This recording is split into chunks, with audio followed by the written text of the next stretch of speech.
भाई देखो, गैस्ट्राइटिस में अगर आपको रिजल्ट चाहिए जी तो सबसे पहले तो ये मन में फिक्स कर लो, क्योंकि प्राकृतिक चिकित्सा का एक सिद्धांत होता है कि patients own will to get well.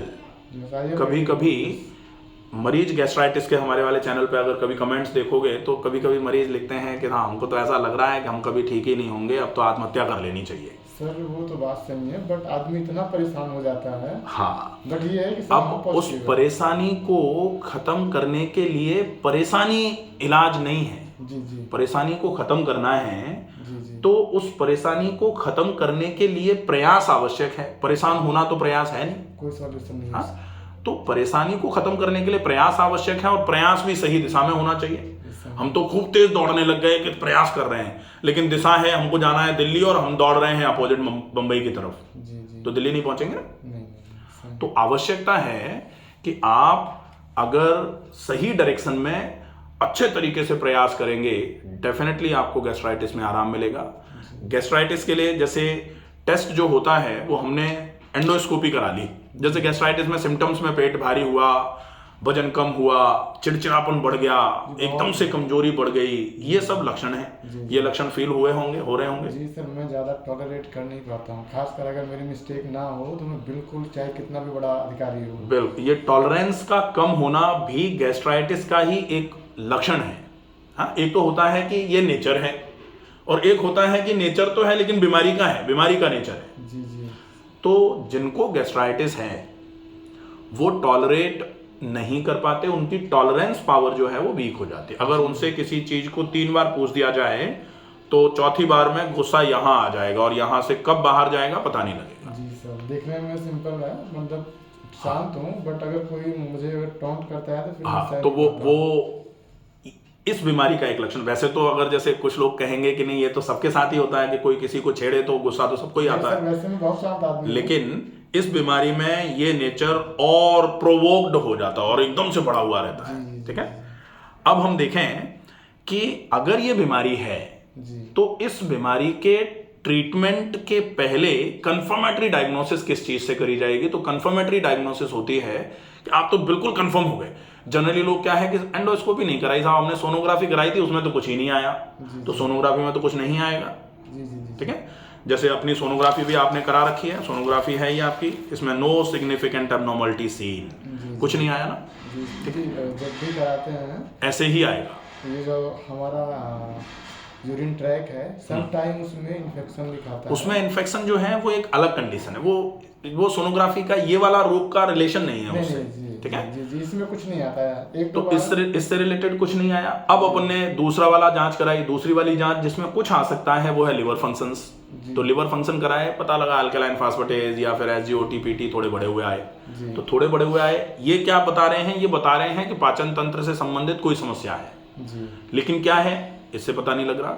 जी अब आपने और खून की जांचें करा ली साहब, हमने तो बहुत कुछ करा लिया है, अब खून की जांचें कराते रहोगे उसमें हीमोग्लोबिन कम आएगा, हो सकता है आरबीसी कम आ जाए, हो सकता है आयरन की कमी आ जाए, क्योंकि ये डेफिशिएंसी सिंड्रोम्स में आता है और इस समस्या में डेफिशिएंसीज तो होती हैं। जी लेकिन इससे भी पता नहीं लगेगा कि इन डेफिशिएंसीज का रीजन क्या है। जी जी तो एक्चुअल टेस्ट जो कंफर्मेटरी होता है इस बीमारी के लिए वो होता है एंडोस्कोपी। जी एंडोस्कोपी में क्या होगा, एंडोस्कोप मतलब एक कैमरा होगा और एक पाइप के साथ जुड़ा होगा, और वो पाइप ऐसे मुंह से होते हुए, आहार नाल से होते हुए ऐसे करके स्टमक तक पहुंचाया जाएगा। और वो कैमरा जो देख रहा है वो सारी चीजें एक सामने मॉनिटर होगा उसमें दिखाई जाएंगी, तो अपन देख सकते हैं कि अंदर क्या है। हम ऐसे बाहर से देख लेते हैं, ये सूजा हुआ है, यहाँ दर्द हो रहा है, यहाँ भारीपन लग रहा है, ये तो हमको महसूस हो रहा है, लेकिन अंदर चल क्या रहा है हम नहीं देख सकते ना, खुली आंखों से कैसे देखेंगे। लेकिन वो कैमरा चूंकि अंदर गया है वो देख रहा है सब कुछ, तो वो बताएगा कि भाई हाँ यहाँ रिफ्लक्स की वजह से इन्फ्लेमेशन हुआ है इस वाले लेवल पे। तो इस वाले लेवल पे हुआ है तो अपनी एंडोस्कोपी में आया ना, रिफ्लक्स इसोफेजाइटिस LA ग्रेड 1। तो LA का मतलब लॉस एंजलिस ग्रेडिंग होती है इसकी इसोफेजाइटिस के लिए, तो ग्रेड B है इसका। तो ग्रेड B का मतलब हो गया 2/3 फ्रॉम लोअर साइड टू अपर।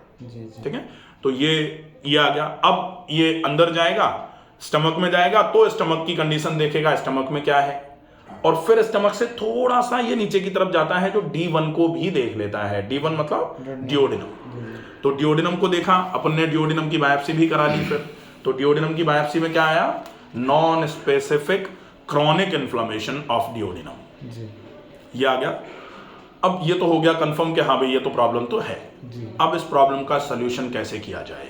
जी वही मैं इस प्रॉब्लम के सलूशन के लिए सबसे ज़्यादा आवश्यकता होती है कि आप सबसे पहले कोशिश करिए अपनी लाइफस्टाइल को बहुत अच्छे तरीके से मैनेज करेंगे। जी ओके जीवन शैली को बिना सुधारे इस बीमारी को ठीक नहीं किया जा सकता। ये लिख के दिया जा सकता है किसी को भी। जी सर। ठीक है, कोई चाहे कि नहीं हम जीवन शैली तो नहीं सुधारेंगे साहब, हमको तो कोई दवाई दे दो ठीक हो जाए, नहीं होगी। सब करने के लिए रेडी है सर, बिल्कुल। जो करना पड़ेगा सब। दूसरा, डाइट आपकी बीमारी के अकॉर्डिंग में होगी।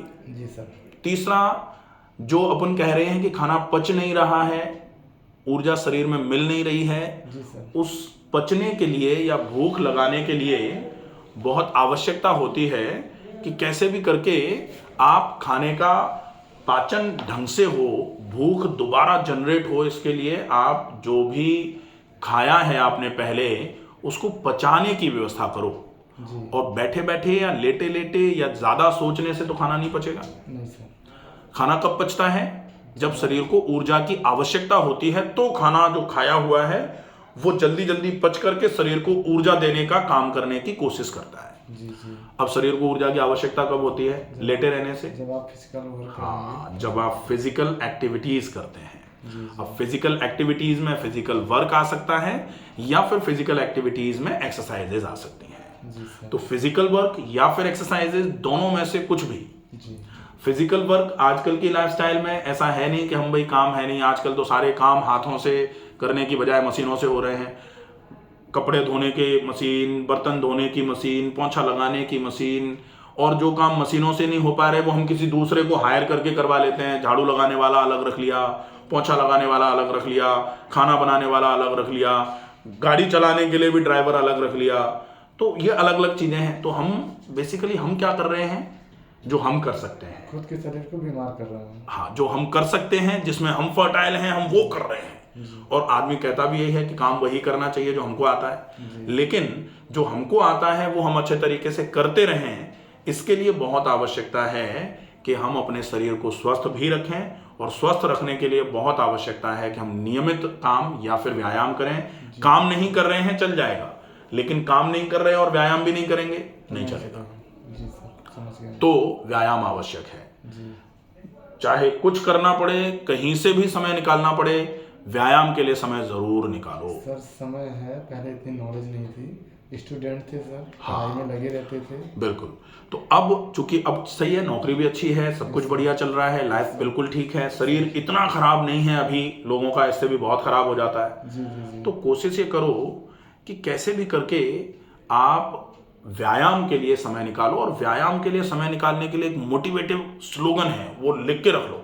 सर मैं रेडी हूँ, मैं हर एक चीज़ करूँगा। बिल्कुल। मेरा एक ही गोल है, सबसे पहले मुझे मेरी हेल्थ अच्छी करनी है, उसके बाद सारी चीज़ें सेकेंडरी हैं, प्राइमरी मेरा हेल्थ है सर। तो अब हेल्थ को इम्प्रूव करने के लिए एक्सरसाइजेस का इंपॉर्टेंस, इसको कंफर्म समझ लो अच्छे तरीके से। तो एक डाइट हो गया, एक एक्सरसाइज हो गई, तीसरा लाइफस्टाइल हो गई। अब चौथा है कुछ नेचुरोपैथी के ट्रीटमेंट। तो जैसे यहाँ आपने देखा है, सीखा है, इसमें से कुछ चीजें अपने को नेचुरोपैथी के ट्रीटमेंट्स के रूप में फॉलो करनी पड़ेंगी। अगर इनका फॉलो अप अच्छे तरीके से कर लेते हो तो डेफिनेटली ये मान लो ये बीमारी आपकी बिल्कुल क्लियर हो जानी है। ठीक है, बिल्कुल बिल्कुल बिल्कुल।